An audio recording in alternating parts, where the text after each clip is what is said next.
दोस्तों Vodafone idea की बात करें तो यहाँ पे दो तीन बड़ी अपडेट निकल के आ रही है जिनको हम एक एक करके डिस्कस करने जा रहे हैं। वोडाफोन आइडिया ने बनाया बहुत ही बड़ा प्लान, यानी आने वाले समय में एयरटेल और जियो को फिर से बड़ी टक्कर देने की तैयारी है।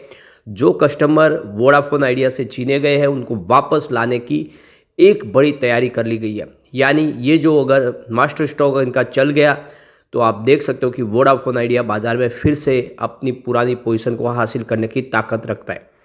तो क्या है पूरी अपडेट उसको समझेंगे। इसके अलावा कंपनी ने एक बड़ा फैसला और किया है, जैसे कि वोडाफोन आइडिया की प्रमोटर अब एग्रेसिव रूप से बाजार में फिर से टिकने के लिए तैयार हो चुके हैं, लगातार इन्वेस्टमेंट भी कर रहे हैं। यानी जो साल 2 साल पहले पूरी तरह से सरेंडर हो गए थे, लेकिन जब सरकार का सहयोग मिला तो उनको भी हिम्मत आई।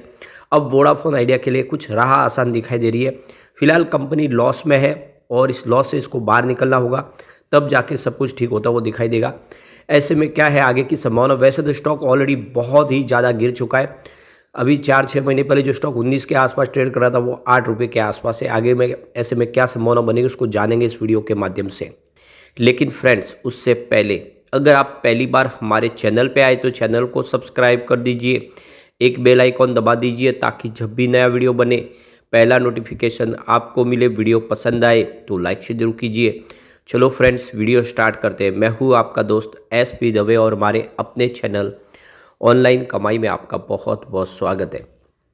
सबसे पहले वोडाफोन आइडिया के कारोबार की बात कर ले तो फ्राइडे को 8.28 पर क्लोजिंग थी, 1.72% की तेज़ी देखने को मिली। वैसे इंट्राडे में हल्की सी गिरावट भी हुई थी, लेकिन वहाँ से स्टॉक में खरीदारी देखने को मिली और इस वजह से तेजी में क्लोजिंग दी है स्टॉक ने, जबकि बाजार में काफ़ी बड़ी गिरावट थी, ये भी आपको ध्यान रखना चाहिए। तो इस गिरावट के माहौल में भी पॉजिटिव क्लोजिंग देना इस बात का सबूत है कि यहाँ पे खरीदारी हो रही है और वो वॉल्यूम से भी पता चलेगा आपको कि वाकई में बड़े फंड हाउस इस लेवल पे काफ़ी भारी मात्रा में वोडाफोन आइडिया में खरीदारी कर रहे हैं। तो पिछले एक महीने पहले इसका 42 करोड़ का वॉल्यूम था, 11 करोड़ की डिलीवरी उठाई गई थी। 1 वीक पहले 52 करोड़ का वॉल्यूम हुआ था, सामने 13 करोड़ की डिलीवरी उठाई गई थी। और गुरुवार को 44 करोड़ का वॉल्यूम हुआ था, 13 करोड़ का डिलीवरी बेस काम हुआ। लेकिन फ्राइडे को 50 करोड़ का ज़बरदस्त वॉल्यूम हुआ और 12 करोड़ की डिलीवरी उठाई गई। अब इसकी परफॉर्मेंस देखें तो यह स्टॉक बहुत ज़्यादा कमज़ोर साबित हुआ पिछले कुछ सालों में। पिछले 10 सालों में इसने 91% का निगेटिव रिटर्न दिया है। यानी अगर किसी निवेशक ने 10 साल पहले भी निवेश किया होगा वोडाफोन आइडिया में तो अभी भी वो लॉस में ही है। 5 ईयर की बात करें तो यहाँ पे जरूर 35% का पॉजिटिव रिटर्न दिया है, लेकिन वो कोई खास नहीं है, ये बहुत ही कम है। आप कह सकते हैं कि बैंक में FD करें उससे भी कम है। और पिछले 2 सालों में मात्र 3% की ही तेज़ी बनी है यहाँ पे। लेकिन पिछले 1 साल में 48% का निगेटिव रिटर्न दिया है स्टॉक ने और 6 महीने में भी 51% का ज़बरदस्त निगेटिव रिटर्न दिया। यानी स्टॉक लगातार लोगों को रुलाता रहा है। पिछले एक महीने में भी यहाँ पे 0.1% की गिरावट हुई है। लेकिन यहाँ पे गौर करने वाली बात है कि पिछले एक सप्ताह में 9.5% की तेज़ी बनी है। यानी स्टॉक ने अब यहाँ पे कुछ तेज़ी बतानी शुरू की है, कुछ करंट आया है स्टॉक के अंदर। वनडे के हिसाब से भी 1.5% की तेज़ी है। यानी ये स्टॉक उनके लिए शानदार साबित हुआ जिसने पिछले एक सप्ताह पहले इन्वेस्टमेंट किया है। अब यहाँ पे जो बड़ी अपडेट निकल के आ रही है, वोडाफोन आइडिया ने मेगा प्लान बना दिया है 5G लॉन्चिंग का। तो यहाँ पे प्राइस वार की तैयारी कर ली गई है। कंपनी ने अब तैयारी की है कि वो 5G सर्विस लॉन्च करेगी। तो देख सकते हो कि मार्च महीने में 5G सर्विस लॉन्च हो जाएगी। अभी आप देख सकते हो कि जनवरी शुरू हो चुका है, यानी आने वाले 2 से 3 महीनों के अंदर अंदर 5G सर्विस पूरे इंडिया के अंदर लॉन्च कर दी जाएगी। और इस बार इन्होंने बड़ा प्लान बनाया है भारतीय एयरटेल और रिलायंस जियो को टक्कर देने के लिए। जो 5G प्लान होंगे वो इन कंपनियों के मुकाबले कम से कम 15% सस्ते होंगे। यानी आप देख सकते हो कि प्राइस वार की तैयारी है, इनको एंट्री मारनी है और बहुत पिछड़ गए। 2022 में ऑलरेडी वो आ चुके थे बाजार में। तो अब इन्होंने प्लान बनाया कि वो उनसे सस्ते प्लान ऑफर करेंगे ताकि जो कस्टमर उनके पास से गए हैं वो वापस उनकी तरफ लौट के आए। और ये एक तरह से मास्टर स्टॉक साबित हो सकता है क्योंकि इस समय प्राइस काफ़ी ज़्यादा बढ़ी हुई है और अगर वो 15% सस्ते प्लान ऑफर करते हैं तो ज़रूर कस्टमर उनकी तरफ वापस आते हुए दिखाई देंगे। तो फिलहाल कंपनी 17 सर्कल के ऊपर जो 75 मेजर जो सिटीज़ है उसके ऊपर फोकस करिए, वहाँ पे सब जगह पे 5G सर्विस को शुरू कर दिया जाएगा। अभी टेस्टिंग मोड पे इनकी 17 सर्कल में आप देखें कुछ चुनिंदा जगहों पे इन्होंने पहले से ही 5G सर्विस को सर्विस कर दिया शुरू। लेकिन अब 75 बड़ी सिटीज़ के अंदर सर्विस शुरू हो जाएगी मार्च के अंदर अंदर। वैसे भी वोडाफोन आइडिया का एक प्लस पॉइंट है कि जो कस्टमर सर्विस है वो दोनों कंपनियों के मुकाबले काफ़ी अच्छी है। लोगों को भरोसा है वोडाफोन आइडिया की कस्टमर सर्विस के ऊपर। साथ में इन्होंने एक बड़ा प्लान और बनाया है कि अब जैसे कि कस्टमर को फिर अपनी तरफ लाना है, तो यहाँ पे प्लान तो डिस्काउंट में दे ही रहे, यानी सस्ते और टैरिफ ऑफर कर रहे हैं, लेकिन साथ में इनके जो डिस्ट्रीब्यूटर्स है, जो इनके व्यापारी बंधु है, जिनके साथ में आप समझ सकते हो कि बिजनेस आगे बढ़ता है, जितने भी आखिर जो सिम बेचने का जो काम करते हैं वो तो दुकानदार करते हैं, डिस्ट्रीब्यूटर करते हैं, उनको कमीशन बढ़ा के दिया जाएगा। यानी वो भी ज़्यादा इंटरेस्ट लेंगे वोडाफोन आइडिया की सिम बेचने में, क्योंकि आखिर सिम तो उनको बेचनी है, तो उनके लिए भी कमीशन बढ़ाने की तैयारी कर ली गई है। इसके अलावा ज़बरदस्त एग्रेसिव रूप से अब प्रमोशन शुरू होगा, यानी हर जगह पे आप चाहे पेपर में देखो, मीडिया में देखो, तो वो पूरी तरह से प्रमोशन के ऊपर खर्च करेंगे। ये सारी रणनीति अब तैयार की गई है, जो ये साबित कर रही है कि वोडाफोन आइडिया गेम चेंज कर सकता है अगर ये सारी बातें सच साबित हो जाती है। 3 बड़े मुख्य प्लान के साथ आगे बढ़ रही है। एक तरफ तो कस्टमर के लिए सस्ते में प्लान ऑफर करना, अपने डिस्ट्रीब्यूटर को कमीशन बढ़ा के देना और साथ में एग्रेसिव रूप से प्रमोशन करना। तो ये तीनों बातें आने वाले समय इसके लिए काफ़ी बेहतर साबित हो सकती है। तो ये देख सकते हो कि इसको लेकर आप देख सकते हो कि जेफरीज की तरफ से जो बयान निकल कर आया है, वोडाफोन आइडिया पहले से ही अपने सेल्स पॉइंट है, जो डीलर है, उनको कमीशन काफ़ी ज़्यादा देते हैं दूसरी कंपनियों के मुकाबले।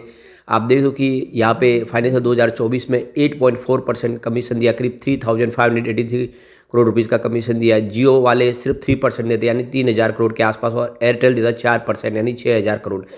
तो पहले से ही अगर आप देखें तो वो एयरटेल और जियो के मुकाबले काफ़ी ज़्यादा कमीशन देते हैं, ये जेफरीज का कहना है। और अब आने वाले समय और बढ़ेंगे, तो जितने जो डीलर है वो भी तेज़ी से सिम को बेचने की कोशिश करेंगे, जिससे कस्टमर बढ़ते हुए दिखाई देंगे। तो जो इसके सीईओ है अक्षय मुंद्रा, उनका भी कहना है कि हम 5G सर्विस को बड़े पैमाने पे शुरू करने जा रहे हैं और काफ़ी सस्ते में हम अपनी सेवाएं देंगे। तो ये अब क्लियरली समझ में आ रहा है कि वोडाफोन आइडिया ने बड़ी तैयारी कर ली है, जो पिछड़ गए थे उसमें उस लेवल पे पहुंचने के लिए। अब एक और जो बड़ी अपडेट निकल के आ रही है, सेंट्रल डिपॉजिटरी सर्विसेज लिमिटेड यानी CDSL की तरफ से एक मेल भेजा गया है, जिसमें ई वोटिंग को लेकर जानकारी दी गई है। वोडाफोन आइडिया की EGM 7 जनवरी को होने जा रही है, और इसके लिए जो ई वोटिंग की तारीख तय की है, वोडाफोन आइडिया के शेयरधारकों को इसी ई वोटिंग के तरीके और तारीखों की जानकारी के लिए CDSL की तरफ से निवेशकों को मेल भेजे गए। और देख सकते हो कि वोडाफोन आइडिया की जो बात करें तो यह अब अपनी इस EGM के दौरान कुछ बड़े फैसले कर सकते हैं। तो इसकी जो जानकारी 3 जनवरी 2025 से ये सुबह 9 बजे से ई वोटिंग इसकी आप देखो शुरू हो गई है, और ये जो ई वोटिंग है 6 जनवरी शाम को 5 बजे तक शुरू रहेगी, जिसमें जो भी शेयरधारक एलिजिबल शेयरधारक है वो अपनी वोटिंग राइट का इस्तेमाल कर सकते हैं और वो वोट दे सकते हैं जो भी कंपनी के जो रेजोल्यूशन है उसके फेवर में। तो यहाँ पे जो प्रस्ताव रखे गए 7 जनवरी को कंपनी की EGM होने जा रही है, जिसमें प्रिफरेंशियल बेसिस पर इक्विटी शेयर को जारी करने के स्पेशल रेजोल्यूशन और 2 अपॉइंटमेंट उसके प्रस्ताव रखे जाएंगे, और उसके लिए शेयर होल्डर की रजामंदी ली जाएगी। जो बड़ी अपडेट निकल के आ रही है, वोडाफोन आइडिया ने एक ईयरली प्लान लॉन्च किया है, दोपहर को 12 बजे से लेकर रात को 12 बजे तक अनलिमिटेड डेटा इस्तेमाल करने के लिए। फिलहाल कंपनी बहुत ज़्यादा घाटे में चल रही है, कस्टमर काफ़ी कम है, ऐसे में कंपटीशन बढ़ गई है। उस कंपटीशन में अपने आप को उभारने के लिए वार्षिक रिचार्ज योजना शुरू की है, जिसके तहत यूजर्स को आधी रात से दोपहर तक असीमित डेटा की पेश की गई है। कंपनी ने बयान में कहा है कि 3,599 रुपीज़, 3,699 और 3,799 रुपीज़ के कीमत के प्रीपेड प्लान ये पेश किए गए। तो वोडाफोन आइडिया के ये जो पूरे साल भर चलने वाले जो प्लान है, जो रात को 12 बजे से लेकर दोपहर 12 बजे तक आपको जितना भी डेटा है इस्तेमाल करना है कर सकते हैं अनलिमिटेड, और यह आपको उच्च गति की दैनिक डेटा उपयोग सीमा के अतिरिक्त दिया जाएगा। तो वोडाफोन आइडिया के वार्षिक प्लान पर आप ये बेनिफिट ले सकते हैं पूरा का पूरा। आप देखो 12 से 12 बजे तक आपको टोटल ये डेटा मिलेगा, साथ में बचे हुए दिन में जो टाइम है उसमें 2 GB का अलग से कोटा आपको मिलता रहेगा। यानी 12 बजे के बाद ये अनलिमिटेड ख़त्म हो जाएगा, उसके बाद में भी 2 GB हर दिन का डेटा है वो आप इस्तेमाल कर सकते हैं। ऐसा नहीं है कि उसमें आपको डेटा नहीं मिल रहा है। तो ये काफ़ी बेहतर और ज़बरदस्त प्लान दिख रहा है, जिससे कस्टमर उनकी तरफ आते हुए दिखाई दे सकते हैं। तो ये सारी प्लानिंग चल रही है, जिसका आप देख सकते हो कि असर देखने को मिल सकता है। यहाँ पे कंपनी ने 11,650 करोड़ रुपीज़ का कर्ज भी चुका दिया है, और अपने जो गिरवी शेयर थे वोडाफोन ने वो छुड़ा लिए हैं तो अब धीरे धीरे देख सकते हो कि ये सारी बातें साबित कर रही है कि आने वाला जो समय वोडाफोन आइडिया के लिए बेहतर हो सकता है और ऐसे में वोडाफोन आइडिया कमाल कर सकता है। लेकिन फ्रेंड्स, कोई भी इन्वेस्टमेंट करने से पहले अपने फाइनेंशियल एडवाइजर से एडवाइस ले ले या अपना खुद का रिसर्च करें, क्योंकि मैंने वीडियो आपके एजुकेशनल पर्पज़ के लिए ही बनाया। वीडियो पसंद आए तो लाइक से जरूर कीजिए और चैनल को सब्सक्राइब कर दीजिए। Thank you friends.